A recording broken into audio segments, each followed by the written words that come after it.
Hello and welcome back to the channel. Today we are on the brand new build.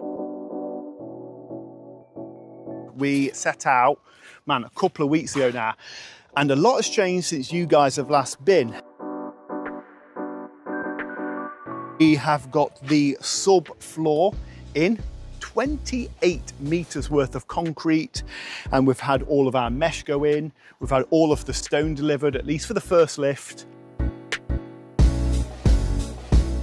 And a lot of blocks. Now we have more blocks coming today, we have more stone, we've got more insulation, we've got a lot of stuff turning up today. It's 10 o'clock, I've only put one course down. Simple reason, I've been running through this job with the foreman for like the last hour and a half, 2 hours. And there's a lot to take in. So I'm gonna run through everything with you guys. So first of all, we need to talk about the tray detail. Now, I've got a little example set out. So we have many level thresholds on this job. We've got pretty much a level threshold here. That is where the ground level, flush with the finished floor level. We've got the bifold doors on the back. They're also level threshold. And then we have another bifold door on the back. So we've got this tray detail where it wraps around. We've got a radon barrier here. And then we've got our drop tray. So lots of little things to go over there. Couple of expansion joints in the block work. So if you come over here, just measured out where this expansion joint is going. Ah, little lad, this actually goes for you. Certain spans of brickwork and block work, when they're quite long, a structural engineer will suggest or require an expansion joint, and that is a break in the masonry or the brickwork or block work, whatever, to allow movement. First time ever I've put an expansion joint in block work. Normally you don't require it in block work. Block work's normally sand, normally have it in brickwork. But on this house we have an expansion joint here in the block work and an expansion joint over there in the block work. So we have decided to take on this wall first. Now we're doing all the block work first because we're using solid cavity batt insulation. So that gives us like a 10mm air gap, and then the stone's going to be built up behind it.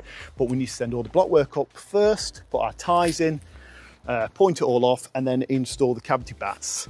Now the wall we're building is this wall right here. So we've got a door in it, we've got our expansion joint, we've got a floor to ceiling window, and this little pillar here, interestingly, is all made out of brickwork because we have a steel from point A to point B. Quite interestingly, we don't have a brickwork pillar over there. So right here is where our brickwork pillar is going to be. You can see that I've got my door set there, and then we've got a brickwork pillar going all the way up to take a steel. So we have the first course off this leg down, and it's taken like 2 hours. We're going to set some trays up and get everything sorted. So we're going to start blasting right now, and we'll catch up in a little bit. Remember, you know, when you cut it, send it past to your face brickwork, you know what I mean? Yeah. 650. Okay. You know what I'm saying? This one's radon. Yeah. So we've got like an overlap, you know what I'm saying? Yeah. So there we go. So there's that one. So it just loves setting trays out. Oh, so that's my radon. So all that's doing, just like on Sean's, because this is the subfloor, this is subfloor concrete. It's got DPM under this, and then they're going to roll out a really thick gauge radon barrier and DPM on this, and they're going to duct tape to that, yeah? Totally watertight system.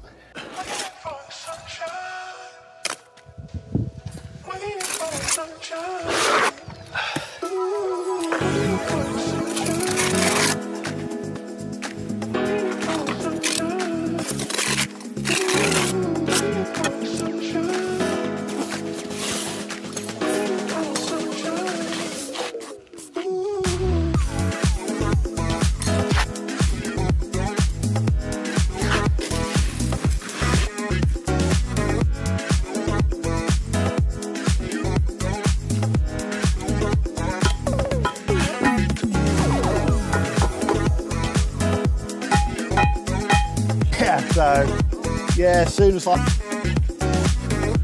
then that, at least we can both pull from something, yeah.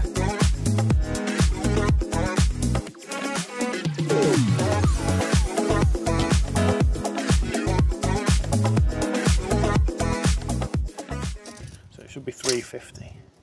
Pretty much tight to that briquette, but sometimes the briquettes are slightly smaller, that's why I check overall. There we go, 350, bang on. Set 3 courses out here. Got our trays set, we've got our Radon set. We've also set out for the doors and the full length windows we've got going on. Setting out this little detail here. This wall right there is going all the way up because it's carrying roof, timbers and things like that. So we're just checking now to see that it lines through from face stonework with that as well. Is it lining up? Yeah, it doesn't look too bad. We've got Jake, he's laid a dead man over there, so I can just pull this through fully square. Big Jake setting up some corners over there for us. And then we've got little Jake, he's getting on with all of the pointing. First time really properly pointing, he's doing an absolutely splendid job.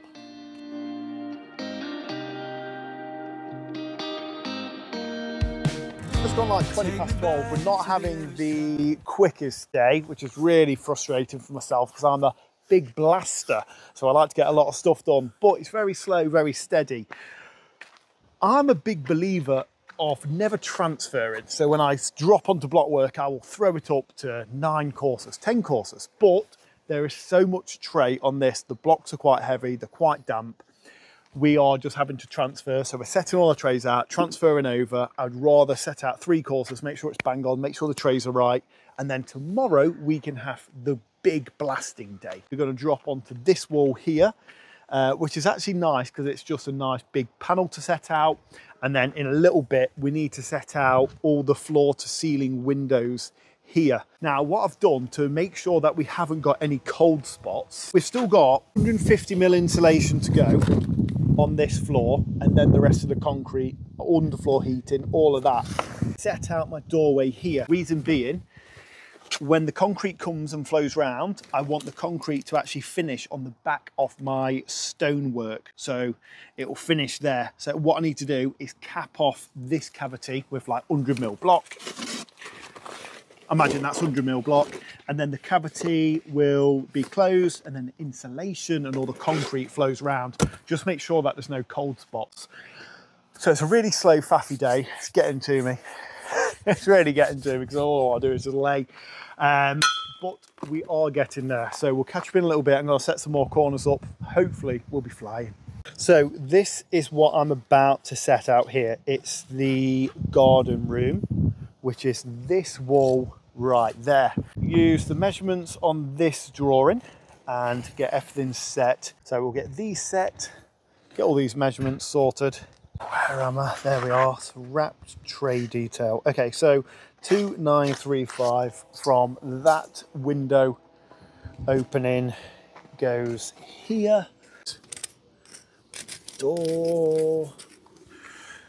And then we have 777 from face brickwork to the next reveal. 777, 777, back there. Lovely jubbly. Okay, so that's our next opening.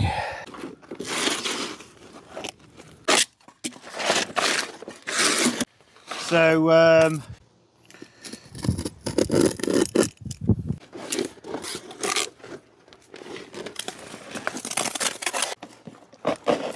thing.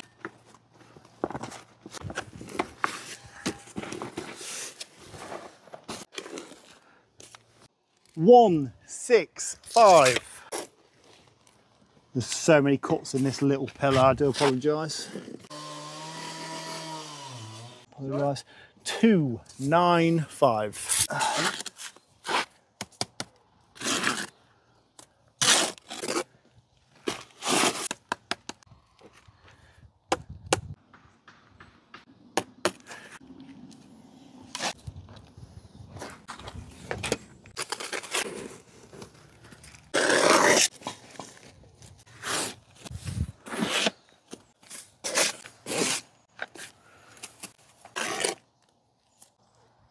120, 395.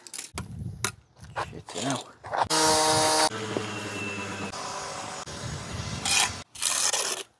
Yeah. Mate, you put one thing down on this job and it's gone. Mate, I've done it so many times already today. Right, I'll just overlap this like a good couple 100 mil. There you are. Right, go for it. Here we go. Just...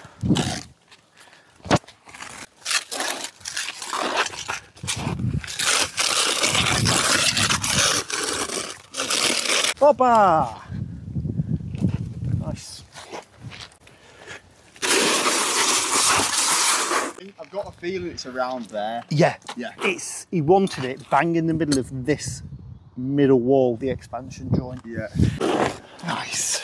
Just leave that there for a moment. I found cutting internal cornice with Radon.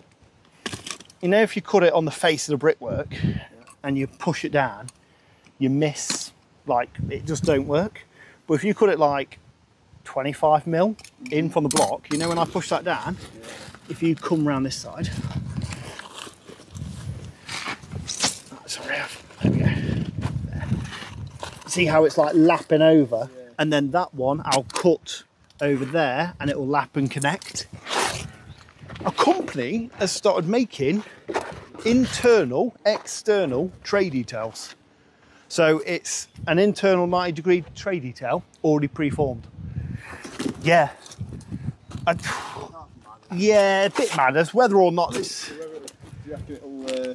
NHBC will, you know, like the proper big sites, they'll lap that up. So there's that. And if I cut this one, let's say there. Nice. Nice. And then slide it to you. You see how now, like, that's a good corner, you know what I mean? Yeah. I don't need to put anything in there. Oh, a dog! What's going on, dude?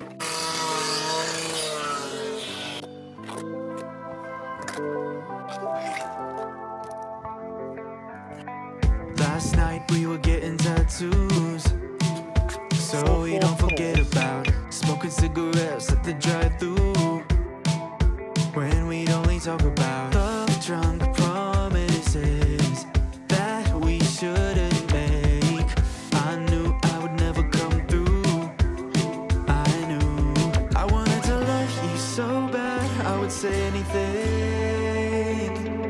I don't want to hurt you like that, but it's bigger than me.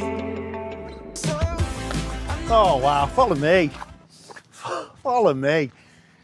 That is pretty much where we're leaving it for today. It's like 4 o'clock, 10 past 4. We've just had a bit of a tidy up. Not the best day. Not the best day. We didn't get loads done.